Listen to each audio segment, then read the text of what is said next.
What's going on, guys? Art Dude Saz here. You can just call me Saz. I hope everyone is having a fantastic day.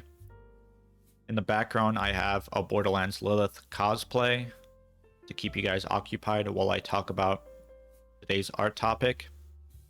And today's art topic is learning how to draw and navigating the feelings of being an intermediate artist. And so let's get right into it. Something that I've come to realize as an artist recently is the label of beginner artist and skilled artist and the feeling of being stuck in between. This idea for an art talk came recently this week as I've dedicated this month as a personal project only month and was studying in no particular topic to understand for the first time in my almost 3 years of studying.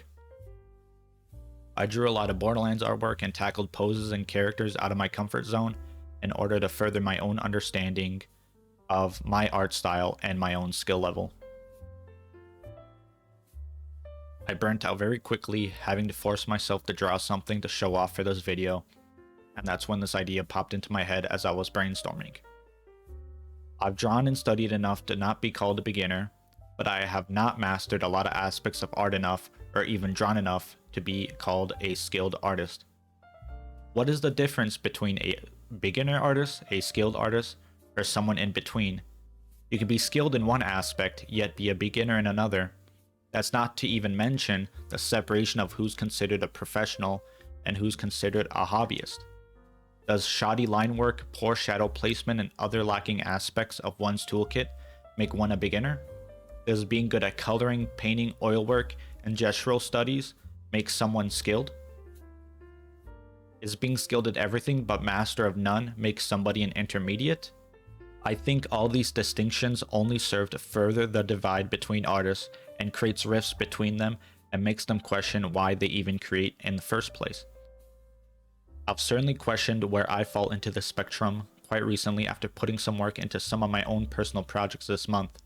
It's a tumultuous thing to think about and to ask yourself, as there is no objective standard to measure yourself overall.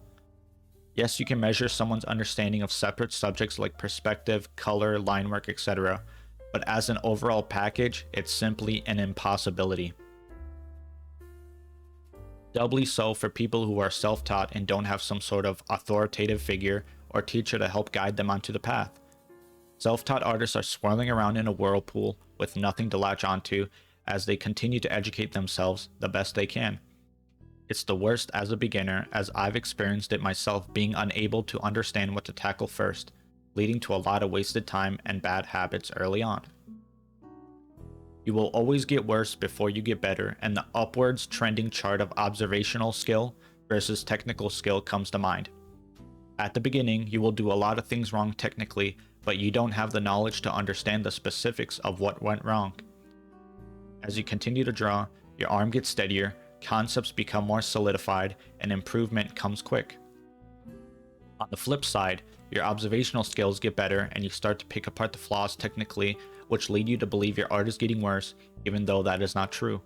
You finally become more skilled to fix what was wrong previously with your art, just for your observational skill to improve, pointing out what's wrong once again at your current level. The cycle repeats and continues, and when we reach this intermediate level is where the cycle is the most dangerous, I believe. As a beginner, improvements are fast and continuous, and it's easy to see improvement. You also have the excuse of not being good, with not as much time invested as the upper tiers of artists. As a skilled artist, you may see all the problems with your artwork, but other people do not, and automatically assume what you do is pure magic and talent, with no thought given to the thousands of hours of studies and countless drawings thrown away to achieve the skill. In the middle, we have the intermediate artist, who has a significant amount of time invested that can make great art for themselves and for others, but still can't crack that upper echelon of artistry to truly call themselves skilled. As I've said before, this intermediate point in the journey is the most dangerous, as it can be the breaking point for a lot of good artists who have spent real time, real effort, and seemingly seen little results of their hard work. During this time, it is easy to be jealous of other people's artwork and their reception on social media. It is easy to become jealous and egotistical, excusing the posted artwork as less skilled and poorly executed, in order to make oneself feel better about whatever they perceive is lacking in their own artwork. It's even easier to fall into self-loathing and be critical of yourself when burnout happens and all you want to do is anything but art. It's important to take it easy and take some time off from art to think about what you want to prioritize in your art, whether you are drawing it for yourself or for others, for money or for self-satisfaction, for social media likes, or to prove something. Think about what the titles of what beginner, intermediate, and skilled mean to you and what they mean to others. Remember what it is like to simply just draw. What it feels like when you successfully create something and what it feels like when you fail.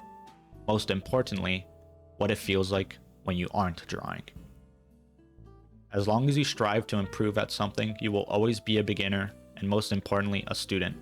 You can be a beginner in one aspect of art, yet skilled in another. You can do everything well, but not everything exceptionally. You can also just be quote-unquote bad at art as well, as long as you remember what it means to you and how powerful you make these titles seem to you.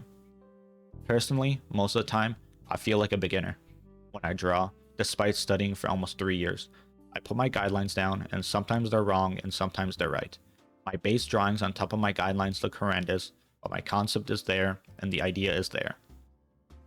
After I soft erase, I go over and add all the line work, shading, and missing details, and somehow it becomes a piece of artwork I can look at and be proud of. That's just how it is sometimes. I wing it and instinctively I know it'll turn out alright, and it surprises me every single time. You will always fail at some point in learning and in execution, even for the skilled and professional artists. The real skill and determination of what makes a good from the bad artist is the mindset and the ability to navigate these mistakes, own up to them, and turn them into successes. Who cares about the distinction between good, bad, intermediate, professional, skilled, etc.? The only important thing is what you want to do and how far you want to take it, despite social media, despite your friends and family, and despite the world itself. Thank you for watching. Thank you for listening. My name is Art Dude Saz. You can just call me Saz. I hope everyone has a very great day. Thank you.